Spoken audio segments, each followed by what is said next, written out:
Аранхай аймгийн соёл урлаг аялал жуулчлал залуучдын газар Урамбийр сургалтын төвтэй хамтран соёлын бүтээлч сарын аяны хүрээнд миний Аранхай гар зургийн уралдааныг сурагчдын дунд зохион байгууллаа.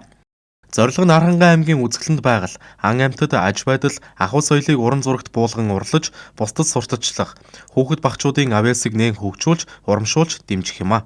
Уралдаан ерөнхий боловсролын сургуулийн 1-ээс 5, 6-аас 9, 10-аас 12 дугаар ангийн гэсэн төрлөөр бүтээлээ авсан ба нийт 350 гаруй сурагчийн 420 гаруй бүтээлийг хүлээн авсан байна.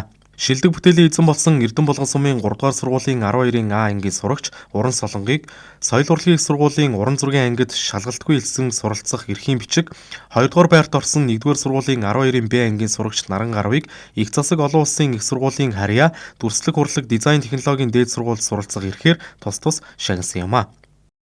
4-5 настайдаа яг зурж эхэлсэн. Тэгээд би угаасаа яг аавыг их харж одоо биширдэг болохоор тэгээд яг ингээд зураар зурхах хүсдэг байсан. Тэгээд багасаа яг 4-5 таах нэг зурдаг байснаа яг санаж байна. Зургаараа юг харуулахыг хүссэн бэ гэвэл би дан ганц байгаль гэхээсээ илүү ингээд ямар нэг уран бүтээлч ингээд өнгөний цогцол амар юм өнгөлөг болохыг хүссэн байхгүй юу. Заавал ингээд ганцхан байгаль зураа дуусгах юм бол амар тийм ямар ч утгагүй болчих юм шиг санагдчихсан. Тэгээд би ингээд өөрийнхөө төсөөллөөр ингээд өөрийнхөө ертөнцийг баг зэрэг харуулах гэж үзсэн.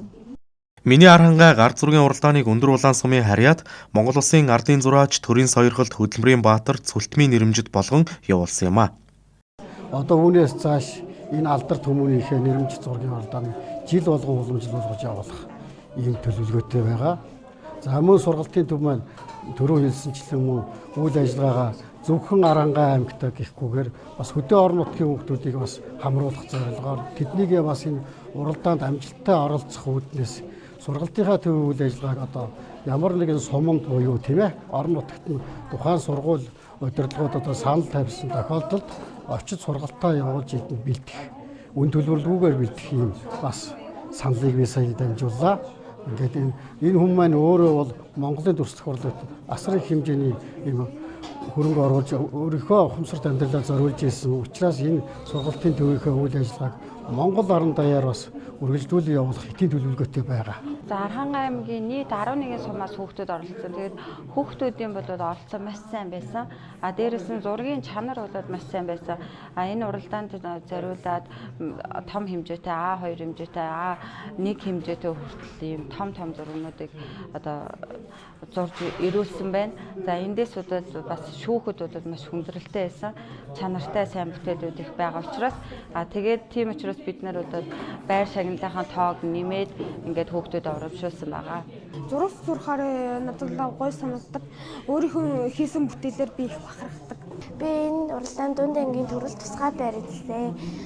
Би зураг зурхтаа тухайн үедээ мэдэрж байгаа тэр мэдрэмжийг айлуулах гаргахыг хичээдэг. Би зураг зурхаа нэг гоё тийм тайван мэдрэмжийг авдаг болохоор би тэр зураг зурх дуртай. Миний Аранхай гар зургийн уралдаан нь өмнө нь 19 сумын сургуулиудын сурагчдыг хамруулан болдог байсан ба ковид сар дахлын улмаас завсарлаад энэ жилээс ахин эхлүүлжээ. Энэхүү уралдааныг цаашдаа жил бүр зохион байгуулахаар төлөвлөж байгааг зохион байгуулагчид онцолж байна.